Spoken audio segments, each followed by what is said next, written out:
Hello, and welcome to our video on the hexaflex. I hope you have watched the first video in this series. In that video, I explained the basics of acceptance and commitment therapy, ACT. Now it is time to go a step further in this topic and discuss the model that is the basis of ACT. It is called the hexaflex. So here we go. The hexaflex is a therapeutic tool used in ACT to help individuals develop psychological flexibility and progress toward their goals. In this video, we will discuss the 6 core dimensions of the hexaflex and how they can be applied in daily life. As you can see, the model consists of 6 dimensions. Each dimension is connected to all the other dimensions and constitutes a network of dependencies. So let's take a look at each dimension and explain each of them. The first dimension of the hexaflex is acceptance. Acceptance refers to the willingness to experience complex thoughts, emotions, and sensations without trying to avoid or control them. This involves embracing the present moment and letting go of the struggle against internal experiences. Acceptance allows us to develop a more flexible relationship with our thoughts and emotions, which can lead to greater emotional well-being and decreased stress. The second dimension of the hexaflex is cognitive defusion. Cognitive defusion involves separating ourselves from unhelpful thoughts and beliefs by creating distance between the self and the content of our mind. This allows us to recognize that thoughts are not necessarily facts and to develop a more flexible relationship with our internal experiences. By practicing cognitive defusion, we can reduce the impact of negative self-talk and become more resilient in the face of difficult situations. The third dimension of the hexaflex is contact with the present moment.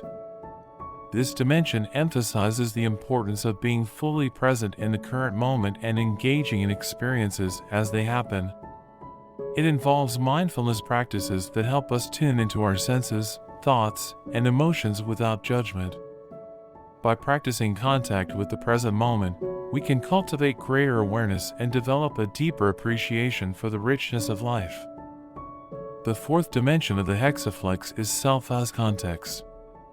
Self as context involves recognizing that our thoughts and emotions are not the entirety of the self. It creates a sense of self not defined by thoughts, feelings, or behaviors but by our values and experiences. By practicing self as context, we can develop greater self-awareness and a more stable sense of identity. The fifth dimension of the hexaflex is values. Values refer to personal qualities or attributes that we hold to be important. They provide a sense of direction and purpose in life and guide our decision-making and behavior. By identifying and clarifying our values, we can make choices consistent with our deepest aspirations and live more meaningfully. The final dimension of the hexaflex is committed action. Committed action involves taking action toward our values despite discomfort or obstacles. It emphasizes the importance of setting goals and taking steps toward them, even facing difficult emotions or challenging circumstances. By practicing committed action, we can build resilience and achieve our goals in life. In conclusion, hexaflex provides a comprehensive framework for building psychological flexibility and resilience in facing life's challenges. By integrating the 6 dimensions of the hexaflex into our daily lives, we can learn to approach difficult experiences with openness, curiosity, and courage. And that brings us to the end of this rundown of the hexaflex diagram. As stated before, this diagram reflects the psychological flexibility of a person. So what would it look like if the person was rigid instead of flexible? Well, I guess we will have to return with a new video regarding the rigid scenario.